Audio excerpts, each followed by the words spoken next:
Is going on, everybody, and welcome to the Saturday edition of the Stokastic NHL Strategy Show. I'm your host, Josh Harris. If you're joining in, congratulations. We can win tens of dollars here tonight. Now, the GPPs are ass, but, we're still here.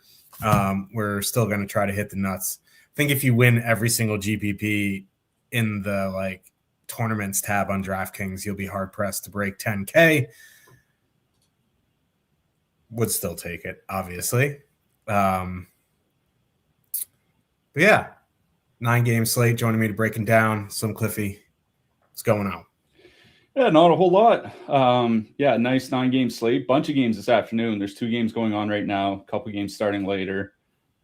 So plenty of NHL on the board here today.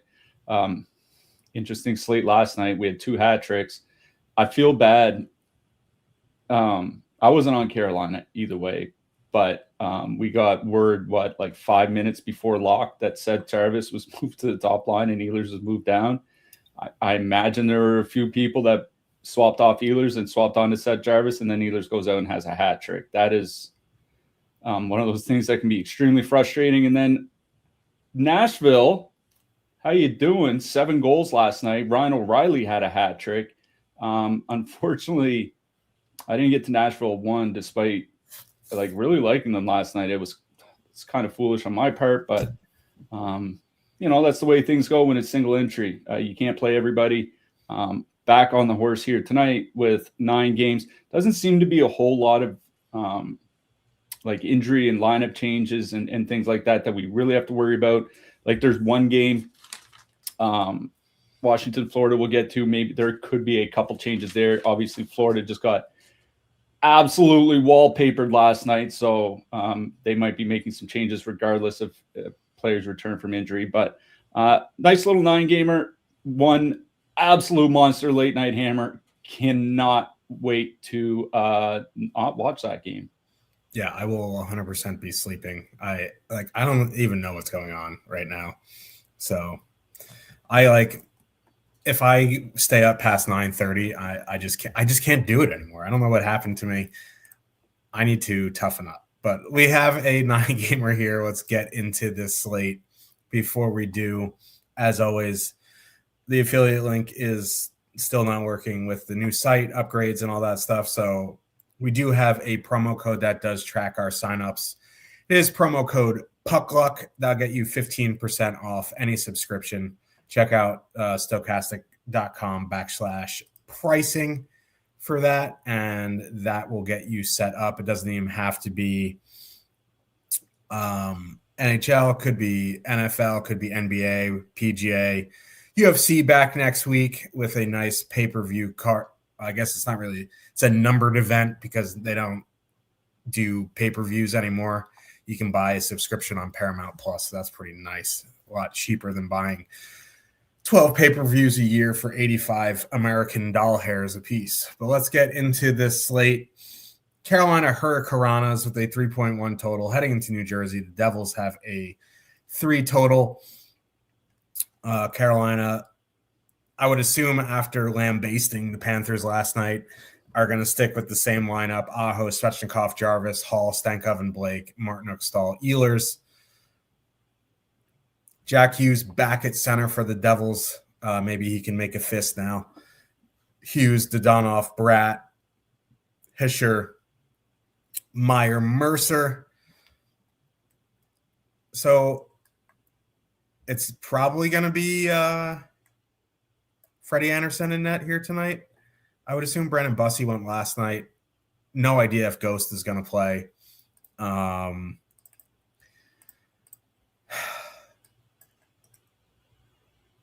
On the Carolina side, there is absolutely no ownership on them, and it is Jacob Markstrom in net, who Jake Allen's been the better goalie. Devils still aren't great defensively. It's just that top line now is really, really expensive with Jarvis there at $20,200. And if you look at the most expensive lines here tonight, there's Washington one at $20K even. You have Vegas right below them, and then right above them is Pittsburgh and late night hammer Edmonton against Vancouver. So, they're kind of priced in a range where people are going to overlook them because of back-to-back on the road. Like they're fine in a nutshell. It's just, I think I prefer other lines in that range. So it's kind of a broken record for me.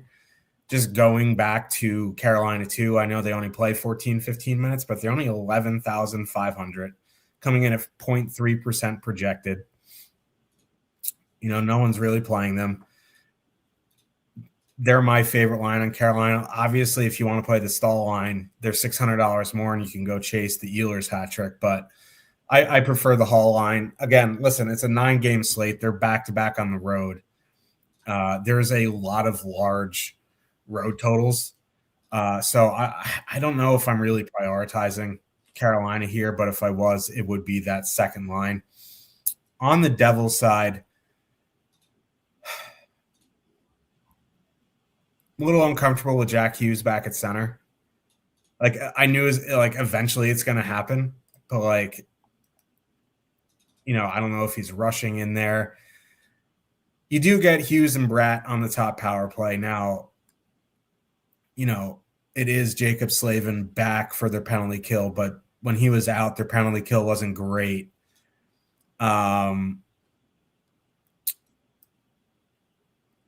They would probably be the line that I'm most interested in, just because, they're going to see that Aho line. That Aho line with Svechnikov and Ehlers when he was there wasn't very good defensively. Aho and Jarvis generally have better defensive numbers, but with Svechnikov there, I don't know how great they're going to be. So I'd probably just go to that Hughes line. You could do what you want with Evgeny Dadonov at min price. If you want more power play, you could, leave off Dadonov and add in Gritsuk for $3,200, an extra $700. Won't really kill you. I don't know, man. Like in single entry, it's just kind of hard to play Jack Hughes knowing how he's looked in the past few weeks at 8,500.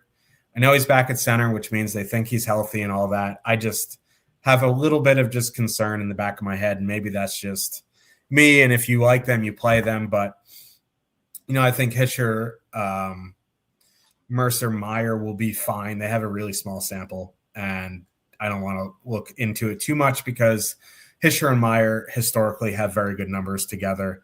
They'll see a fair bit of that stank oven line. Maybe, I don't know, because maybe they send out Hischier against Aho, which is actually, now that I'm thinking about it out loud, it makes more sense for Nico Hischier to see Aho. But you only get Nico Hischier on the top power play unit there. It's 15,700. I'd still probably go to the Hughes line just because you're getting the two guys on the top power play. If you live on Narrative Street, this is Jesper Bratt's 600 NHL game, whatever that means. Again, I'm not huge on this game. I know they have a 6 total, but there's things to like. I just like things in other games in the same price range. I mean, this is for the New Jersey Devils side. This is a spot normally when a player's underperforming, that's when I'll start playing them because I want to get it on the ground floor when their ownership stays low, when people aren't going to really use them, when their price might be going down, et cetera, which would fit Jack Hughes to a T. This is one of those exceptions where I'm not playing Hughes until I see him actually do something. It's been 3 weeks because he came back on the 20th of December. So almost 4 weeks since he came back. His shot attempt rate compared to before he got hurt is down 20%. This is a guy whose fantasy value is largely derived from his shot volume. And if his shot volume is going down 20%, that is a problem. He scored 1 goal in 14 games or something like that? They might think he's healthy, or is it that they don't have any other centers, right? Obviously, than Hischier. There's Hischier, there's Cody Glass who came back, which is nice. After that, what are you doing? They tried Dawson Mercer at center and got away from that after 2 games when they realized that certainly wasn't going to work. I don't know if he's healthy or this is just desperation. So I'm just not playing any Hughes line until I see once he has a 4-game stretch where he has 3 goals and 5 assists or something like that, and he's putting up 3.5, 4 shots per game, then I'm in. when his shot volume is down 20% and he's not scoring and he's still 8,500, that's an easy pass for me. And eventually I'm going to be wrong. It could be tonight. I'm just not doing it until I actually see that he is healthy rather than just hope that he's healthy. So for me, it's New Jersey too. Hischer, Meyer, Mercer, have played well together, right? Not like you said, not a massive sample, but 68 shot attempts, 3.3 expected goals per 60 at 5-on-5. With Slavin back, and with how bad the New Jersey power play has generally been anyway, I don't care about power play correlation in this matchup. Carolina doesn't take a ton of penalties, about league average. New Jersey doesn't draw power plays either. 2.4 power play opportunities per game over the last 5 weeks. It's tied for the lowest rate in the NHL in that span. Over the course of the season, they have tied for the second lowest rate of power play opportunities per game. Like, I don't care about power play. Until the power play gets better, like, this isn't the Dallas Stars clicking at like 30% or whatever. This is a New Jersey Devils team that really at no point this season has been much better than like 20%, which is not that great in the modern NHL. So it's the Hischer line for me, reasonably priced. Shooting on Freddie Anderson is a big bonus. That guy's just been terrible all season. Slavin coming back probably should help him a little bit, but I like New Jersey too. I think New Jersey 3 is in play. They might see a bit too much of the Jordan Staal matchup for my liking. That's the one issue, but I think they're fine as a filler. But it's New Jersey too. On the Carolina side, there's no matchups coming back from New Jersey that I'm really worried about. Whether they play the Hughes line or whether they use the Hischer line, it doesn't matter to me. But I think you're right. Like at 20,200, obviously it sucks. Ehlers got moved off and people kind of got screwed by that last night, but it feels like last night was the Carolina one night. 20,200 I feel is a little bit steep. There is another line in that price range I kind of like a little bit better at similarly low ownership. So, if you get in a 20 max and you have a Carolina top line in there, one or two of them, whatever, but in single entry, I think I'm going to stay away. For me, I agree with you. It's the second or third lines I have more interest in. That Carolina second line, their last 10 games, 81 shot attempts, 4.4 expected goals, 4.4 actual goals per 60 at 5-on-5. They've just been tremendous. And this Markstrom's not been good. The New Jersey defense has not been good. The only good defensive line has really been the Cody Glass line consistently all season. Even they're not a lead or anything. So I think just hopping right back to Carolina 2, with the Blake Stankoven line at 11,500. I think they make a very nice filler. So for me, it's both second lines in this game. It's just a matter of what you need at that price point. It's another one of those situations we talk about. Neither of those lines are the first line in my lineup. But if I play a 19K line and I need an 11K filler or something, then yeah, Carolina 2. Or if I'm playing a couple mid-price lines, then maybe I add New Jersey 2. But it's the second lines for me. They're just not primary stats. It is pretty funny that the Devils are probably going to trade Dougie Hamilton. And it's kind of like the Orlov-Klingberg scenario. It's like the power play is so much better with Dougie, but Luke Hughes has Ari Gold as his, agent or whatever. And he just, whatever, best PR in the league. I digress. Columbus Blue Jackets with a 3.2 total heading into Pittsburgh. The Penguins have a 3.4. Columbus going Fantilli, Marchenko, Sillinger, Monahan, Jenner, Johnson, Coyle, Voronkov, Olivier. Pittsburgh going Crosby, Raquel, Rust, Novak, Chinnikov, Malkin, Brazeau, Kindle, Mantha. Narrative Street for Chinnikov for those who live on that street. But let's talk about the Columbus side first. There really isn't that much ownership here. And it makes me feel like I'm missing something because Pittsburgh is not very good defensively. They have, I don't even know if it's Shilov's in that. It doesn't matter to me if it's Stuart Skinner. No, it's Shilov starting. Yeah. So like, hello. I just wish Cole Sillinger wasn't on that line. Like they've been actually pretty good with Cole Sillinger there, but it's not because of Cole Sillinger. It's because Marchenko is a fucking freak of nature.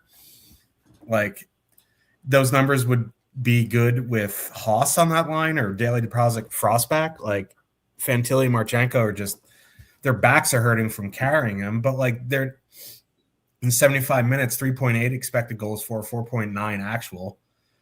Now, if you want, you could leave off Sillinger and add in Jake Harry's boy, Charlie Coyle, who he refuses to play and gets buried by him every night. I also do that, but I just wanted to call Jake out for it. Or you could put my boy, my son, Ken Johnson in there for $200 more and make it a power play stack for 17,100. You know, you could leave Sillinger there. It's fine. Like they're going to see a fair bit of that Crosby line. And that Crosby line is just, you know, pond hockey to the max. So I do really like that Columbus top line. The thing is, right, that second line of Jenner, Monahan, Johnson at 12,500, 2.1% top two, 4% projected ownership. They have been so good. And, you know, that Malkin line hasn't been great defensively. The Kindle line's been okay, but like it's Shilov's in net. You know, if I can't spend up for the Fantilli Marchenko line, it would probably be for that Jenner Monahan line with Johnson. Like the Coyle line has been good, but it feels unbelievably chasey, right? In a small sample, their numbers are off the chart, but like none of these guys are like high percentage finishers. They're just running with their hair on fire right now. So I'd be more likely to go to the Monahan line if I can't spend it for Fantilli.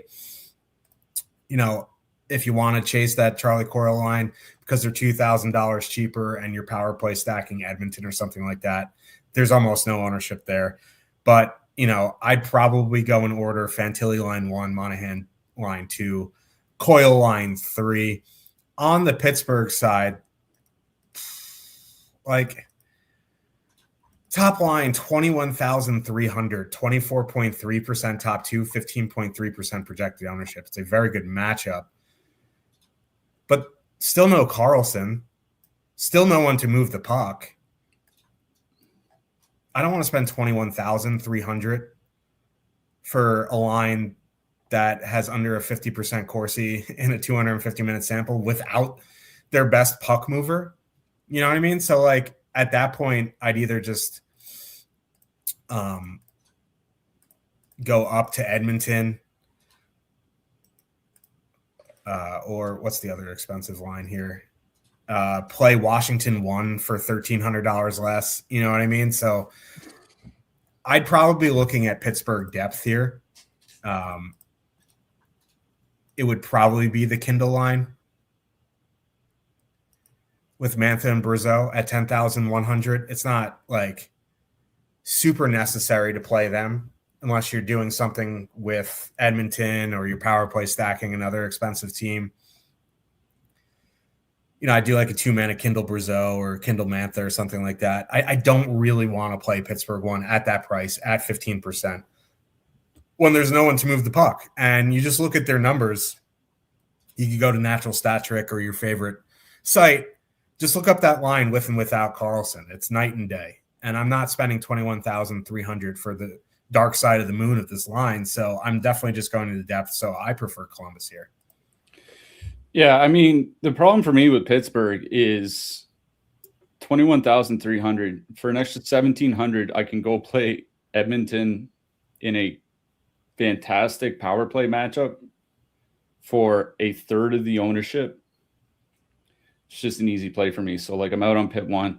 I agree with you on that Kindle line. They, you know, Kindle and Brazeau haven't played a ton together this year, but over 70 minutes, 65 shot attempts, 3.5 expected goals per 60. Now, Kindle's hit a little bit of a cold streak, no goals in his last 15 games.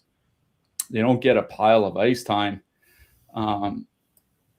but they're not going to see very much of the the top defense pairs from Columbus. Like, they're not going to see Werenski very much. They're going to see a lot of like Igor Zamula and Eric Goodbranson. Like those are very good matchups for them. So, like you said, if you want to do like a Kindle Mantha 2-man or a Kindle Brazeau 2-man or something like that against the depth from Columbus, I think that's where I am on the Penguins. Like at 21,300, like they're just at a spot where $1,100 less, go play Carolina. $1,700 more, go play Edmonton. Like that's just kind of the way that I look at it.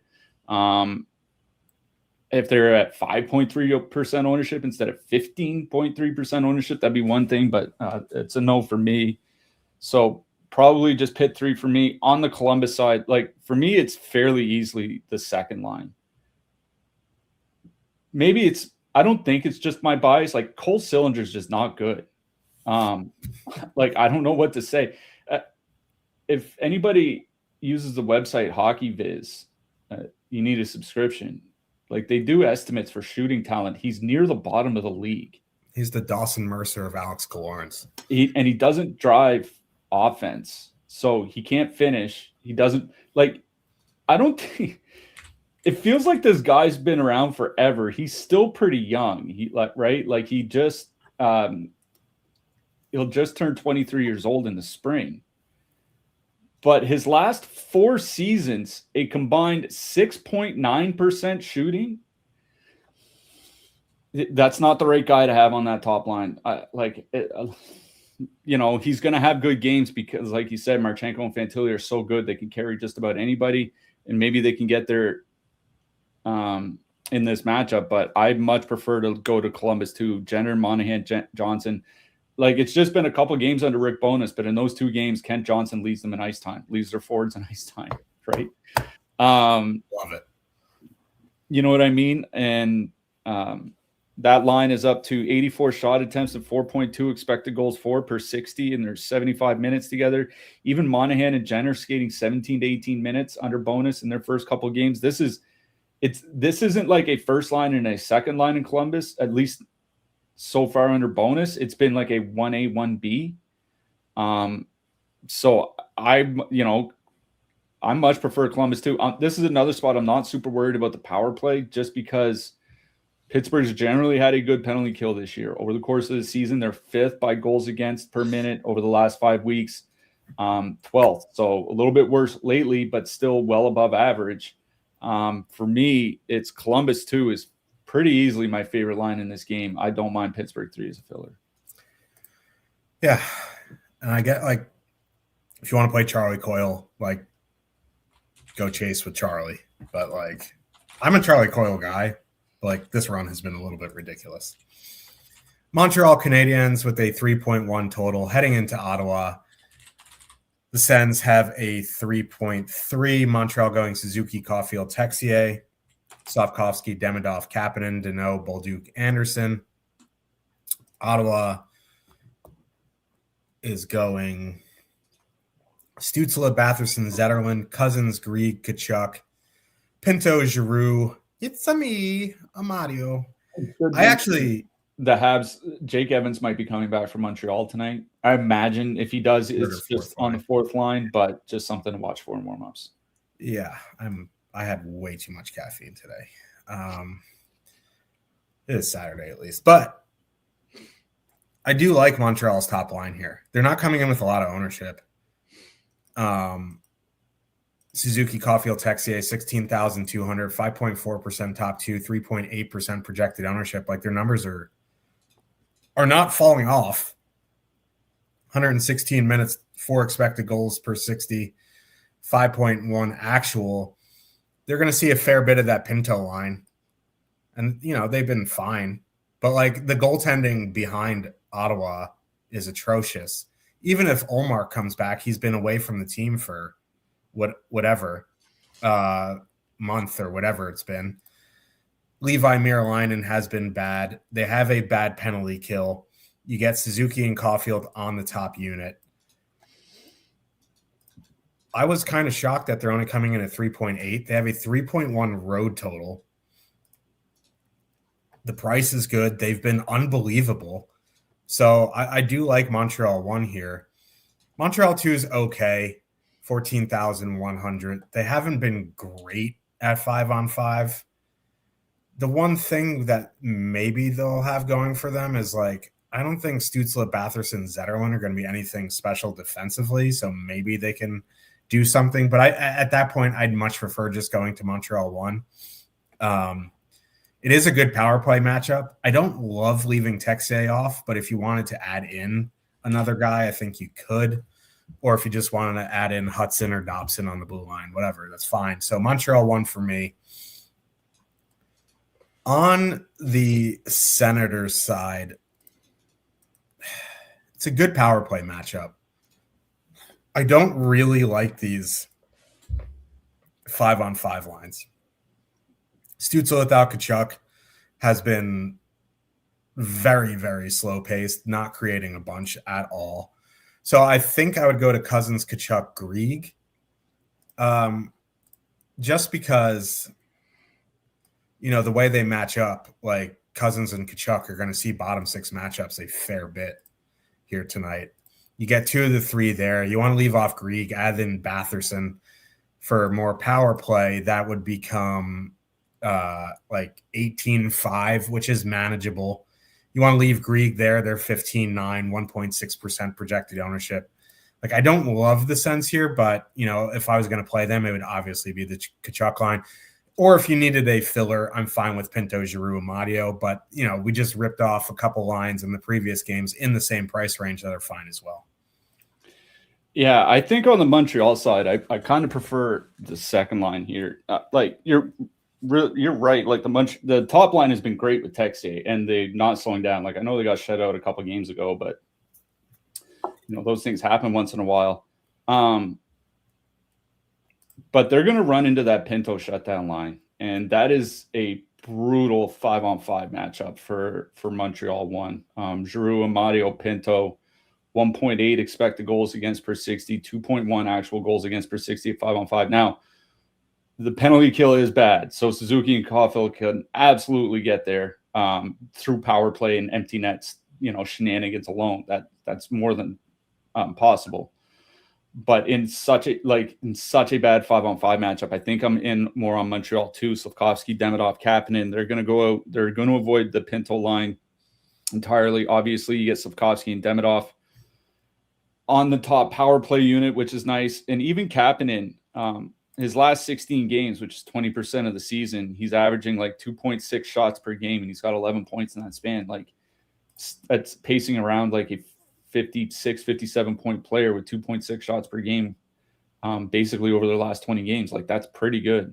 So like at 14,100, no ownership, I'm perfectly fine using Montreal 2. My one concern would be with Jake Evans coming back. Like, they hadn't been using the fourth line that much outside of some penalty kill time with all the guys injured. Now that Evans is back, maybe the fourth line starts getting more ice time. Like, don't forget, over the last year and a half, there are times when that Jake Evans line was basically Montreal's second line by ice time. I don't think that's going to happen here, but it is a concern. Either way, it's Montreal 2 for me. Slafkovsky, Demidov, Kapanen.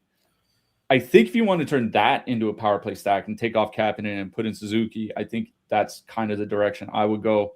On the Ottawa side, like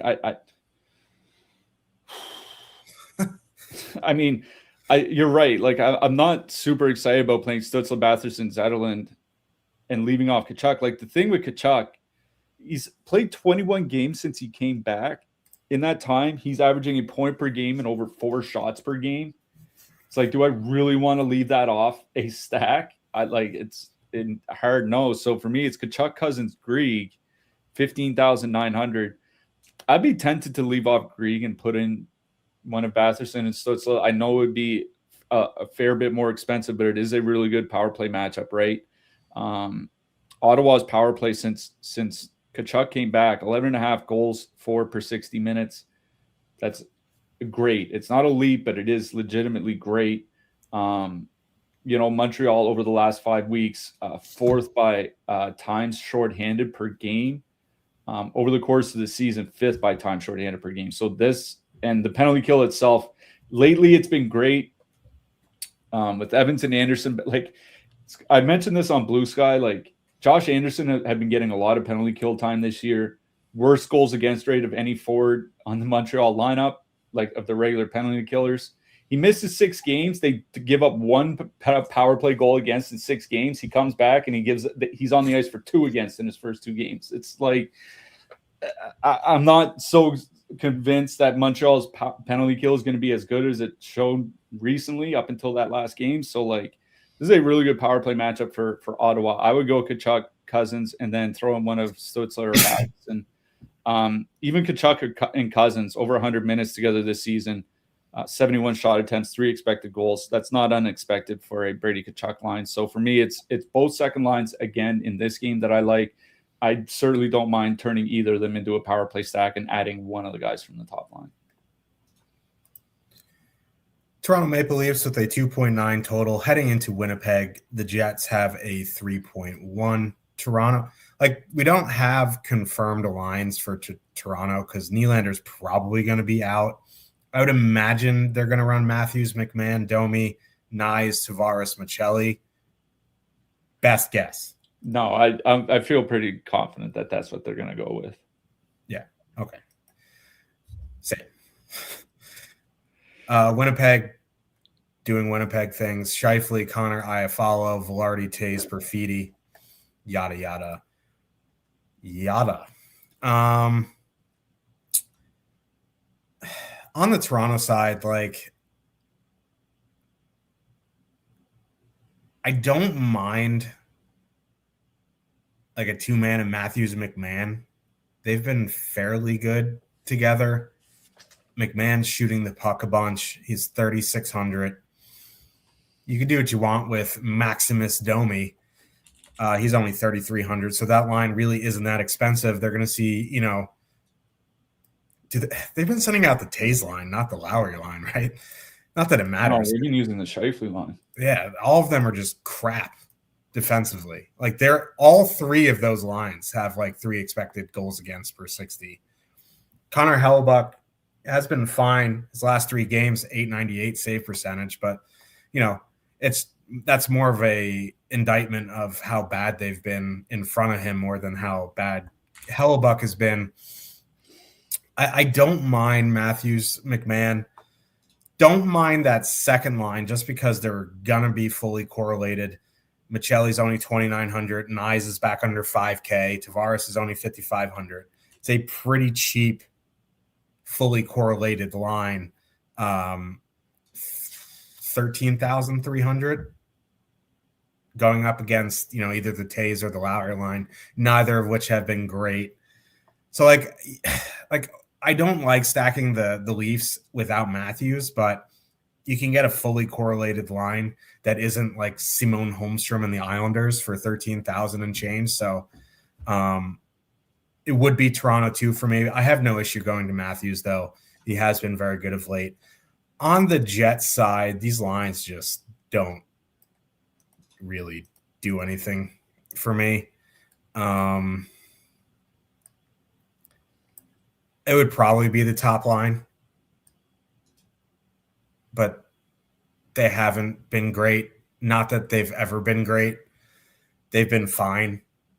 But, you know, maybe I do like a one-off Connor, one-off Velarde, something like that. I don't think I'm going to full stack anything from the Jets until they inevitably move Gabe Velarde back to the top line. Yeah, I mean, for Winnipeg, it's, you know, it's top line or bust. It's funny, like, Scheifele had that monster game the last time out, and then Kyle Connor just didn't do anything. Apologies to anybody that played Winnipeg one that night.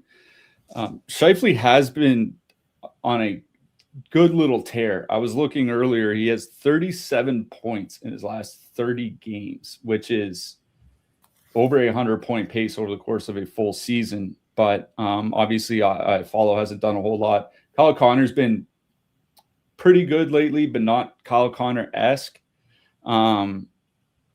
Obviously, the Winnipeg power play has, like, they were pretty bad for a couple months. They moved Jonathan Toews there. It's been better in a small sample with Toews. Now, better isn't quite where it was last year, but the fact that it's just is better is fairly important. Now, Toronto doesn't take a lot of penalties. The Jets don't draw a lot of power plays.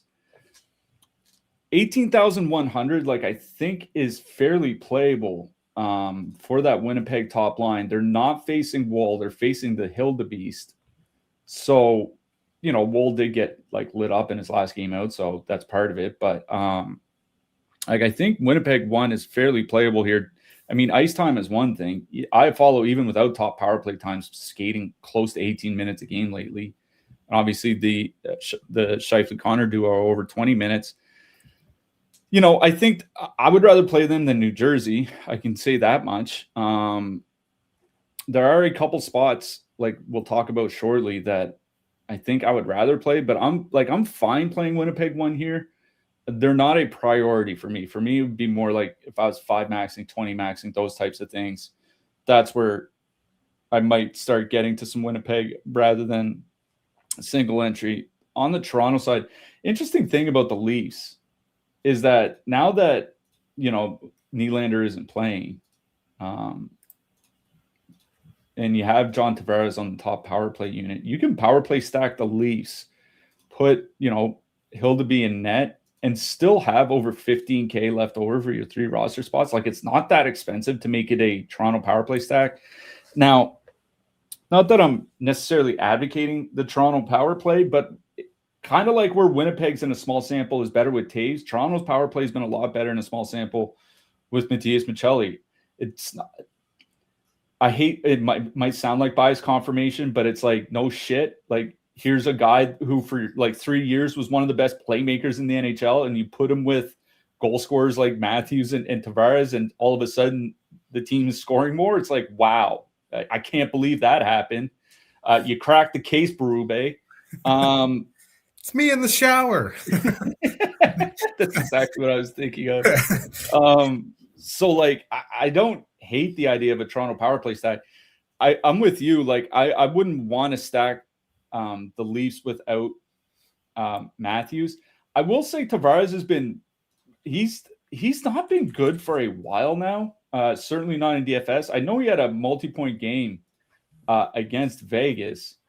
I was before that, like 25 games before that, he had 13 points, averaging under 2 shots per game. I don't know. I'd be perfectly fine, like, just stacking across lines and doing like Matthews, Maccelli, and then hope you get a couple assists from Maccelli and Matthews goes nuts, and then away you go.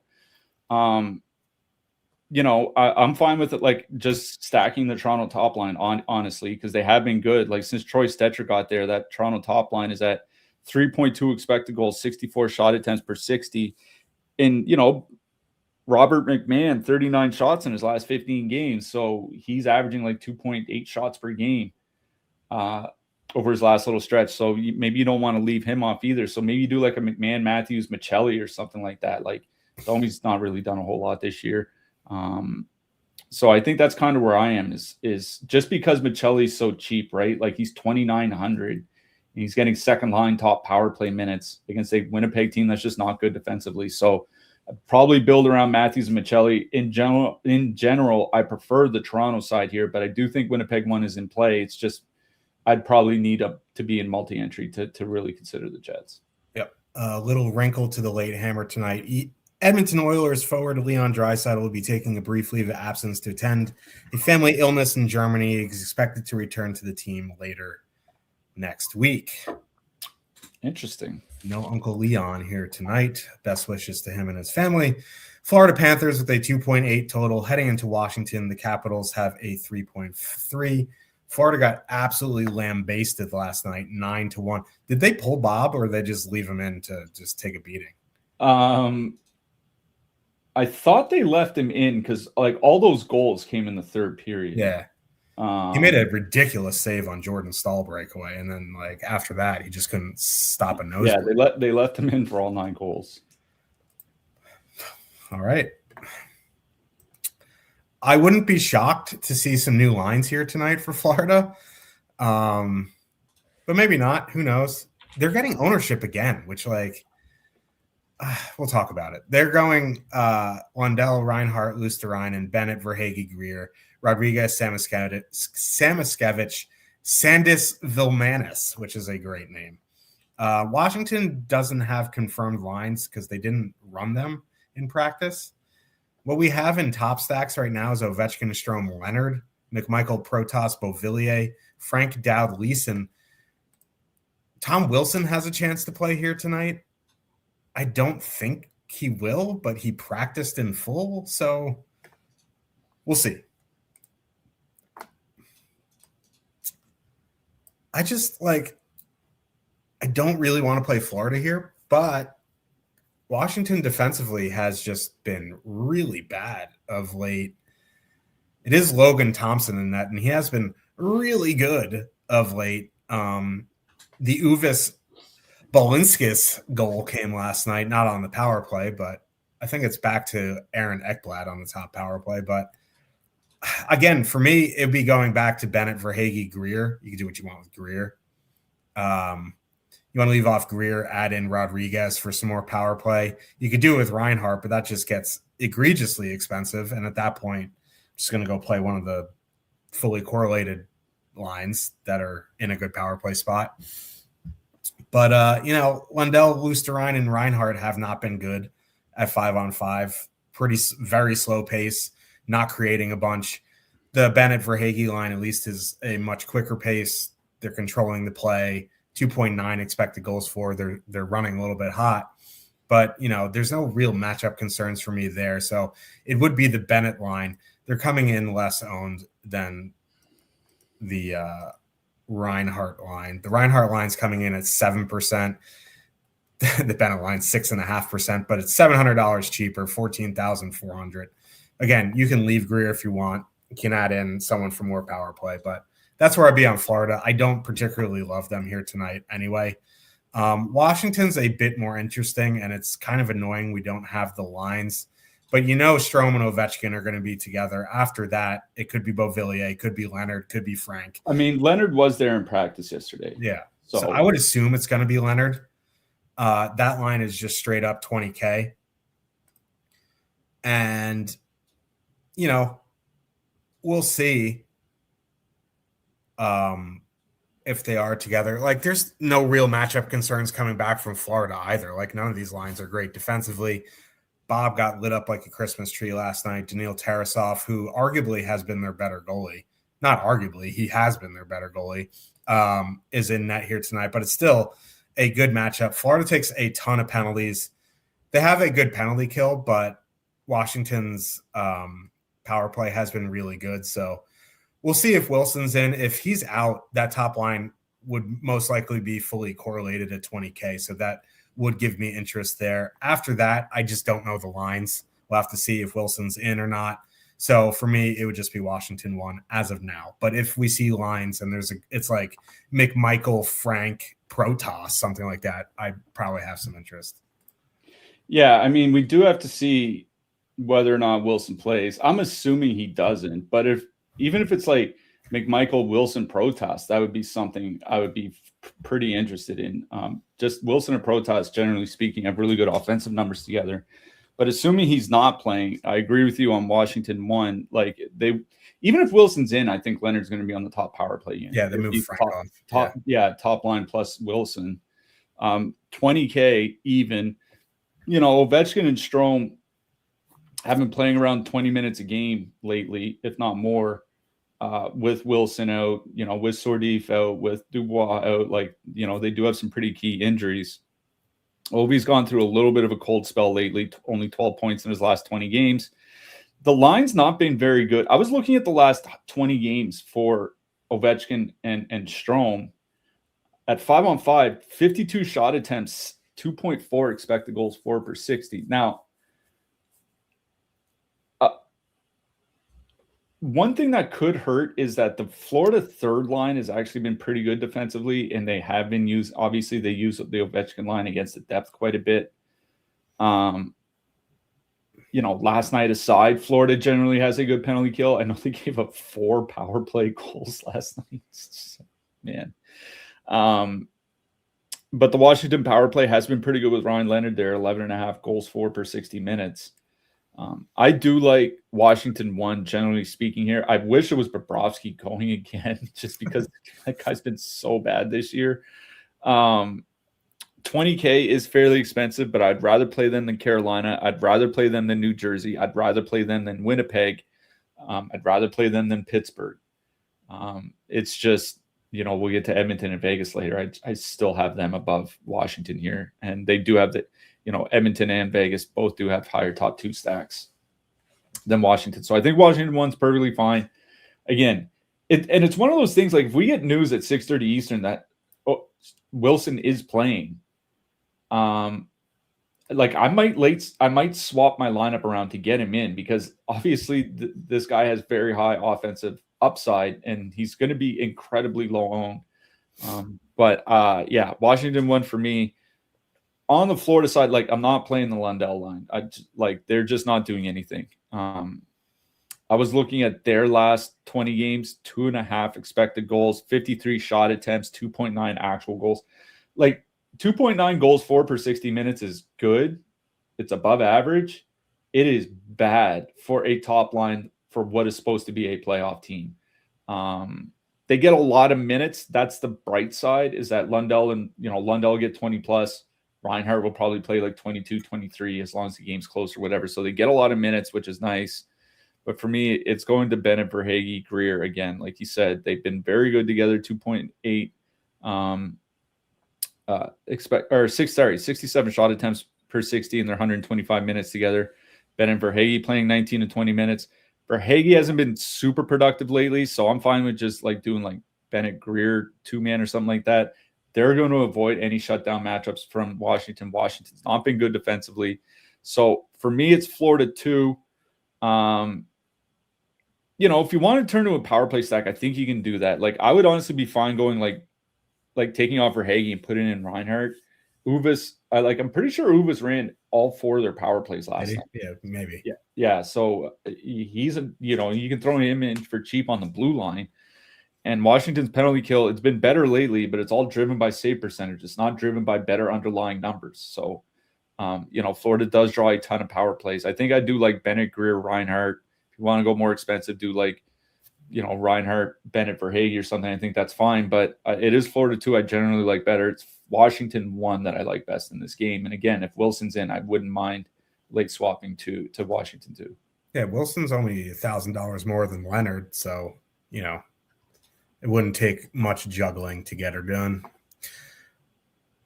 Boston Bruins, 3.1 total. Heading into Chicago, the Blackhawks have a 3 total. Boston going Lindholm, Pastrnak, Kuznetsov, Arvidsson, Zacha, Middlestat, Geeky, Minton, Steves. Chicago going Bedard, Burakovsky, Green, Bertuzzi, Mikheyev, Dickinson.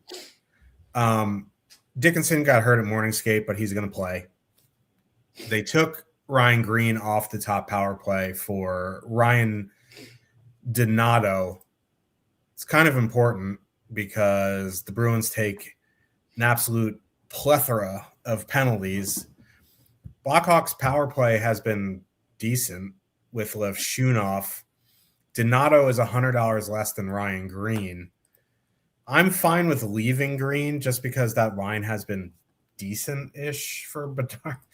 For a Bedard line, 2.7 expected goals, 4 actual.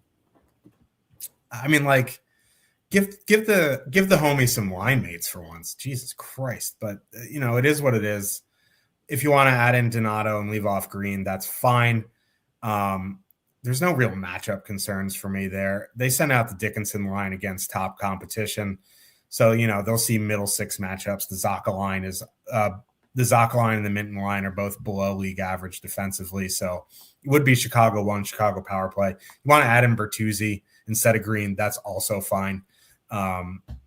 Make it a little bit more expensive. I think the Dickinson line is fine as a filler if you're power play stacking Edmonton or something. 2-man of Dickinson, Mikheyev for 5,600 going out against Boston 1. You know what I mean? So that's completely fine. On the Boston side, I'm just not stacking the top line. Like, they just don't do shit. Like, Lindholm and Pastrnak just don't work together for whatever reason. They keep trying to make it work. It just doesn't.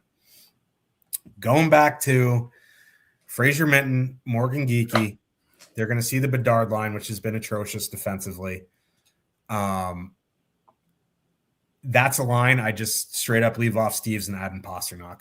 I know it's 6,200 more, but you get Pasternak and Geekie on the top power play unit. Pasternak plays well over 20 minutes. Minton and Geekie have been excellent together, so I'd probably do something like Pasternak, Minton, Geekie. That's really about it if you wanted to do the top line because they're scoring. They're not creating, but they're scoring. You can, but for me, it would be that Minton line. And I also think it's Arvid Soderblom here tonight. So I definitely would find a way to get Pasternak in. Yeah. Hey.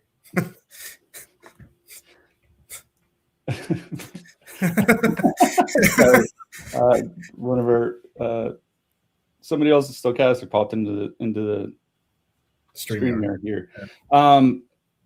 The Boston top line. That's probably a no for me. And the reason is this is a bad power play matchup for the Bruins. Chicago, whatever else they have a very good penalty kill. It's second in the league over the last 5 weeks by goals against per minute. Second in the league over the course of the season. So this is not a good power play matchup for the Bruins. I'm not super concerned about any power play correlation here.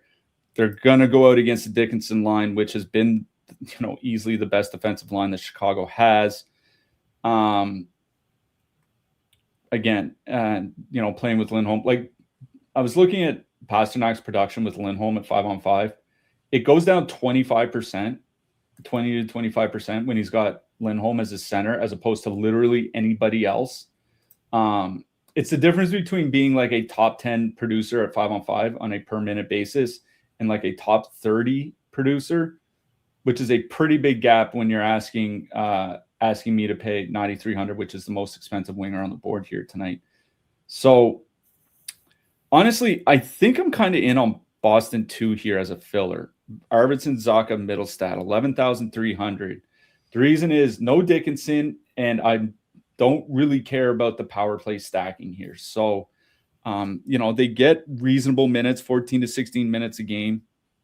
Arvidsson, almost 3 shots per game over his last 11. He's got 10 points in that span. They're controlling the play, 59 shot attempts for, 52 against per 60 since Arvidsson returned.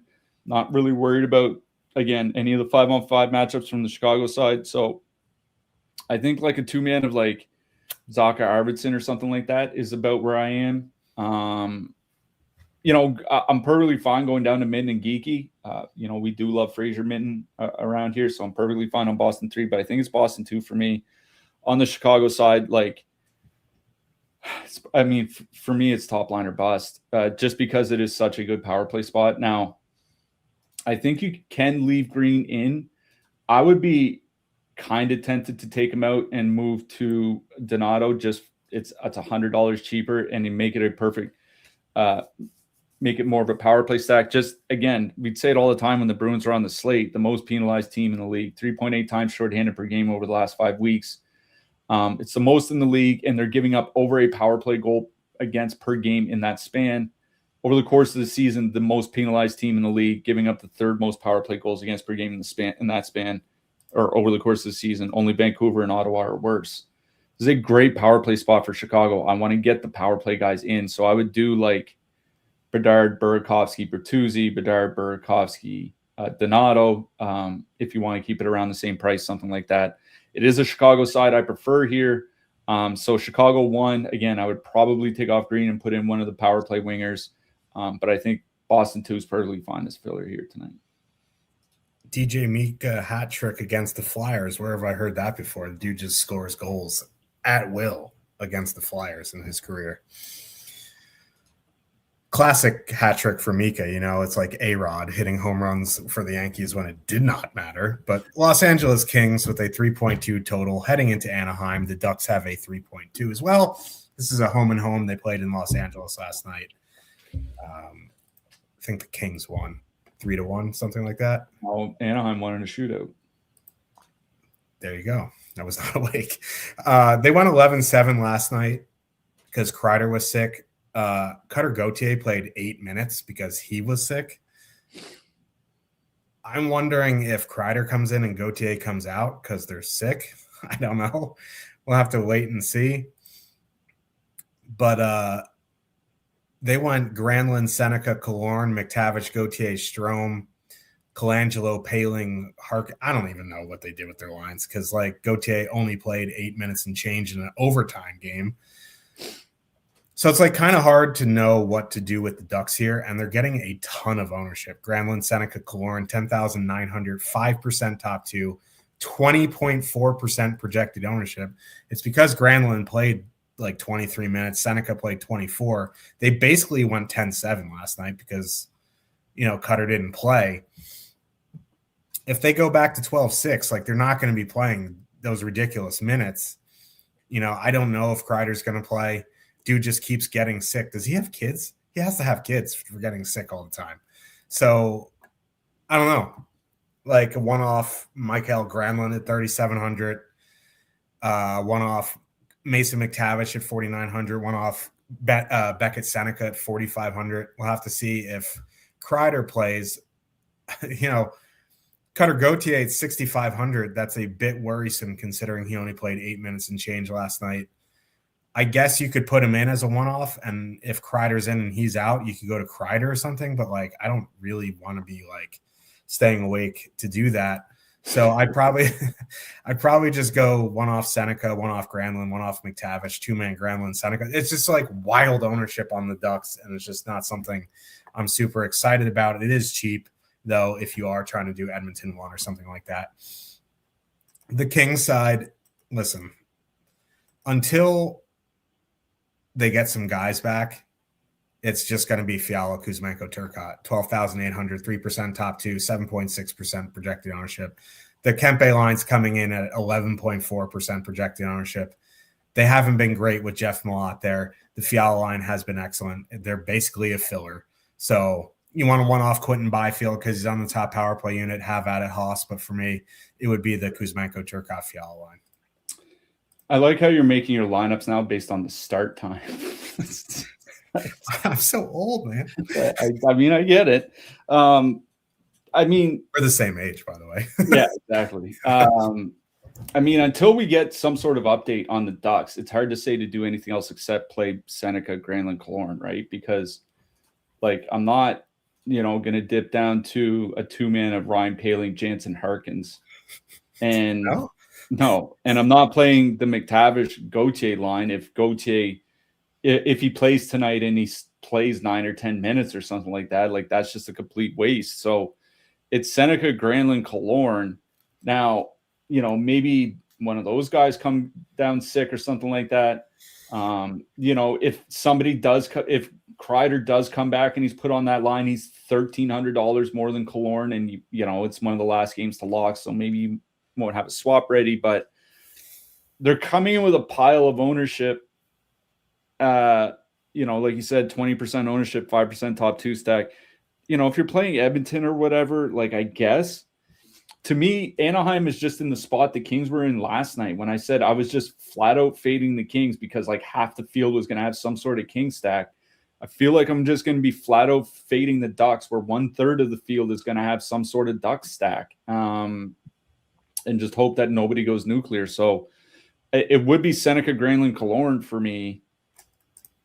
I'm just not playing Anaheim at those ownerships. Like that's just insane. So I guess it would be the Kings side, but even they're coming with like the Kempe line 2x their over 2x their ownership, the Fiala line over 2x their ownership, the Byfield line over 3x their ownership. Like a lot of over-owned Kings lines in this game as well. Byfield has been producing a little bit lately, 9 points in his last 11 games, 2.9 expected goals per 60 for the Byfield line with Joel Armia on it. 11,700. Like, I agree. I'd probably just go to Fiala, Kuzmenko, Turcotte. I know they didn't really do a whole lot last night, but at least they've been good at 5-on-5. They're coming in with only a little bit more ownership at a much higher top two stack.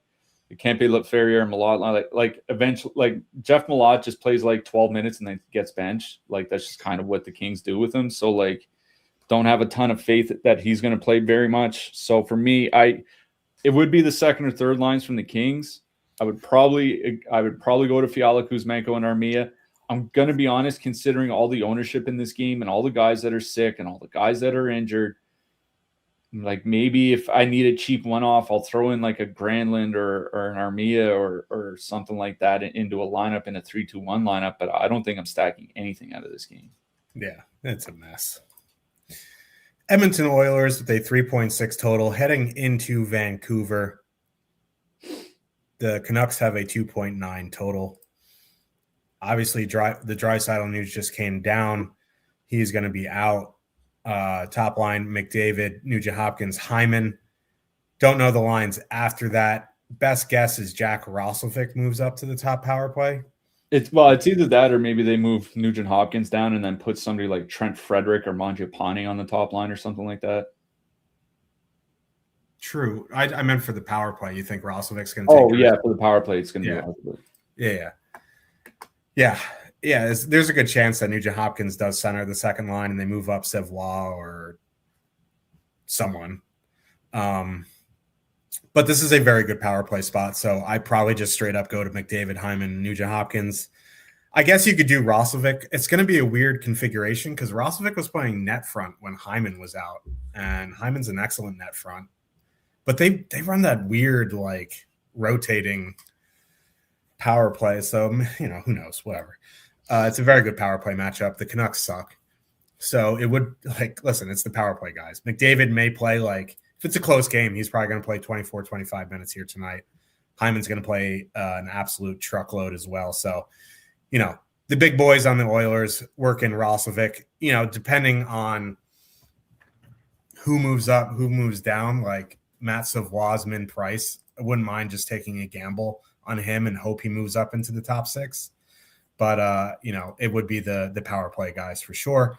On the Canucks side, that top line, it's just top line or bust, right? Pettersson, Besser. I think they changed it, right? And they moved Liam Ogren up there. Yeah, they had morning skate just after we got on the air.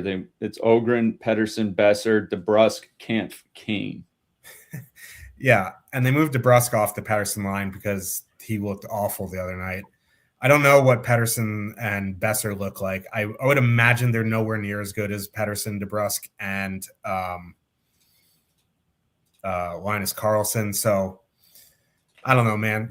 I just don't like them mixing up their lines. I get you could go Pettersson, Besser, Ogrim. You can do whatever you want with Ogrim. He's been priced, but Pettersson, Besser, both on the top power play unit. Besser's been Cliffy ragged on Besser the other night. 1 goal in the last 16 games. Bing, goal.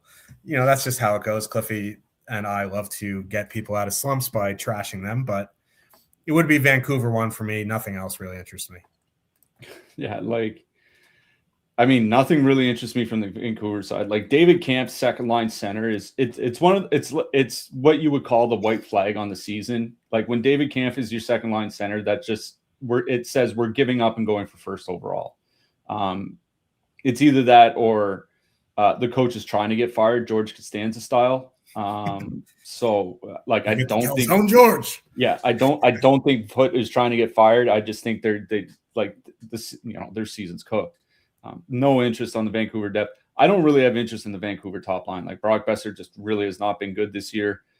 I don't imagine they're going to come in with that much ownership, but with Besser on the top line, 2.4 expected goals, 1.9 actual goals per 60. Somebody wants to play them, go ahead. I just think there are other spots in anywhere near that price range I'd rather go to. So for me, it is Edmonton 1. 23K is pretty steep. The good news is like I said, I'm fairly certain it's going to be Jack Roslovic on the top power play unit. Oh, they just have lines. McDavid, Hyman, Podkolzin, Nugent Hopkins, Frederick, Kapanen. Holy Christ.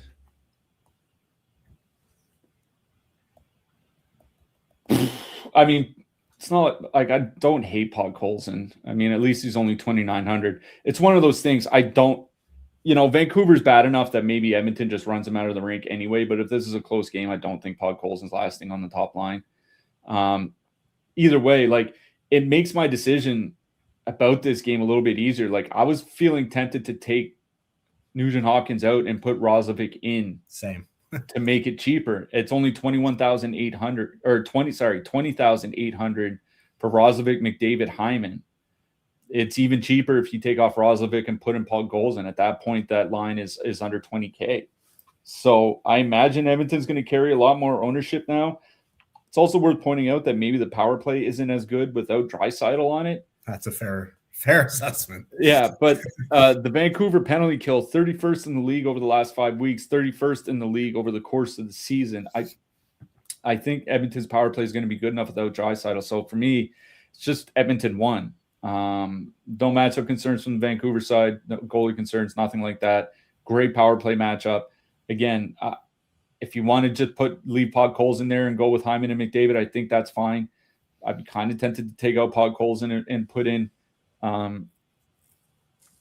Roslovic. I wonder if Nugent Hopkins might actually still be a play, just because I don't think anybody's going to play him now that he's on his second line by himself, right? Which might not even be the second line with Kapanen and Frederick. Like, Roslovic, Savoie may play more.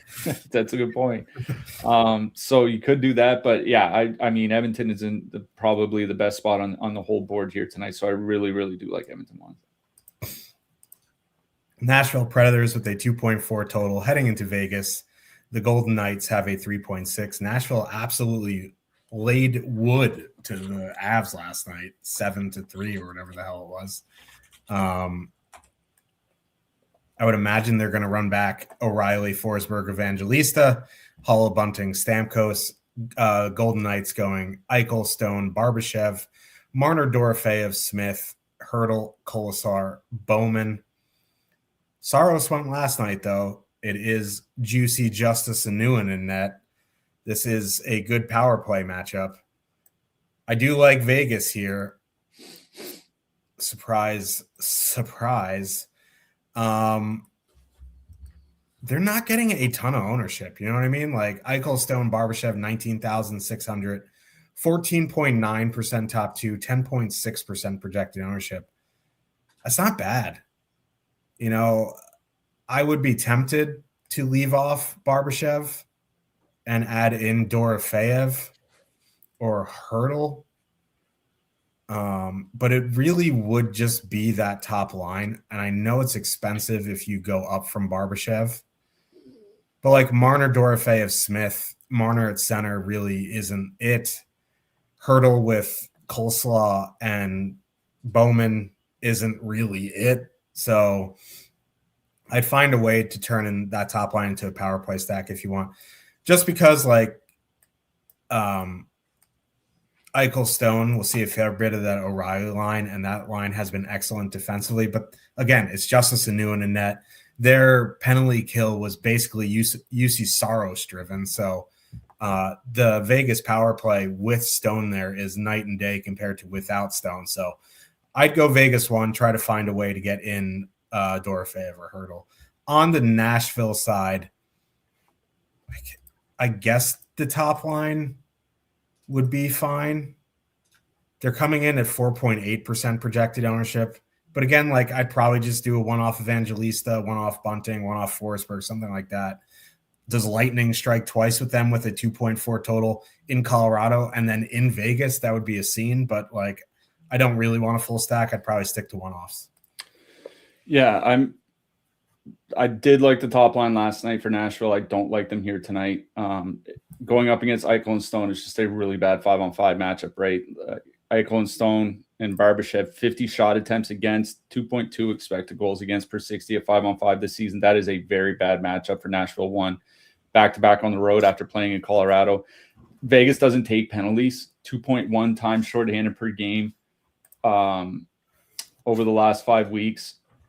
It's the lowest rate in the league by a reasonably comfortable margin over the course of the entire season. They also have the fewest times shorthanded per game. So, like, Nashville may not get very many power plays here tonight. It's a bad 5-on-5 matchup. The time to play Nashville 1 was last night. I think Nashville 2 is in play.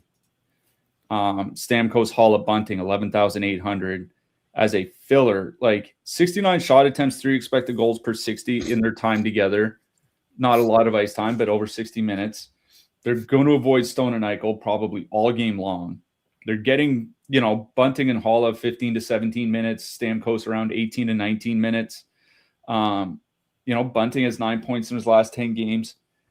So where they're going to avoid that Stone matchup, and they did pretty good at 5-on-5, and they're priced as a filler. I don't mind Nashville too, but there's so many lines in that price range we've talked about today. Like we just talked about that super chalky Anaheim. We talked about Boston too. We talked about Carolina too. All the chalk from the Kings. There are just a bunch of spots here around that price range. So I'm not really super keen on Nashville. I do think the second line is in play, but for me, it'd be more multi-entry than anything. On the Vegas side, like it would be the top line. Like I'm not super enticed by that second line for Vegas with Mitch Marner at center. Like you said, Hurdle, Bowman, Kolasar doesn't really do it for me. At 5-on-5. So it is the top line for Vegas, which has been so good at 5-on-5 this year. I mean, going back years, like this is a trio that has played a lot together. Eichel, since he came back from injury, 14 points in 8 games, almost 4 shots per game. Him and Stone are playing around 20 minutes a game. Like you said, they're not going to be facing Saros. The power play is incredible. I agree with you. Like maybe the last game was the game to play Dorofeyev because I think he had 2 power play goals, but Barbashev plays enough, like 16, 17 minutes where I think it's including empty net time where I think you can just kind of leave him in. So I think his Vegas one is easily my favorite line in this game. I think Nashville 2 is in play, but at that point I would probably just go to like Boston, Carolina, Chicago, Anaheim, Los Angeles, something like that rather than play Nashville 2. Let's talk about some defensemen here. Guys, 6K and up. Werenski's 9,200. That's really expensive. And then you have Bouchard, Chychrun, Sanderson, Yossi, Carlson. I'm not going out of my way to play Werenski here tonight, but if I happen to fit 2 lines in and I can fit him, I'd play him. I think my favorite outside of Werenski is Bouchard because I wonder with Draisaitl out, he's probably be taking more shots from the point, which is actually detrimental to the Edmonton power play because when he's shooting more from the point, they're not as good, but no one never said no to a few Bouchard bombs. I think Chychrun is all right for $200 less. I think I'd rather play Bouchard here tonight. I think for me, number 3 out after Werenski and Bouchard would be Jake Sanderson. I know John Carlson is expensive at 6,100, but I think he is in play as well. So I'd go Werenski 1, Bouchard 2, Sanderson 3. Yeah, obviously Werenski has the top projection here tonight. The point per dollar value is not very good, 1.59 per 1,000 points or per $1,000. Sorry, but obviously he does have the top projection. Factoring in projection and price, I like Bouchard. Is number 1 for me. He's number 2 by point per dollar amongst the defensemen 6K and above over on Stokastic. So Bouchard is up there. I really do like Jake Sanderson as well. Just is such a good power play matchup against Montreal. So I have Bouchard 1, Sanderson 2, Werenski 3.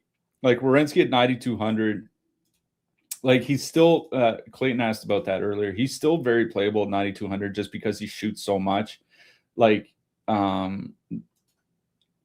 you just got to kind of compare him to David Pastrnak, right? Like Werenski, as good as Pasternak's been this season, Werenski's been better on a DK points per game basis. So like, I know it's super expensive for a defenseman, but you got it. It's one of those things. Like if anybody played fantasy football, like 6-7 years ago when Travis Kelce was actually like legitimately super elite, you considered him a wide receiver. You didn't consider him a tight end. It's kind of like Werenski's the same way. I consider him like an elite shooting winger rather than a defenseman.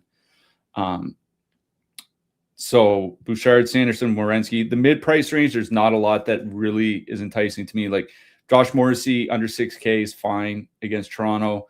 Lane Hudson's kind of interesting just because his peripherals aren't great, but it is a great power play matchup against Ottawa.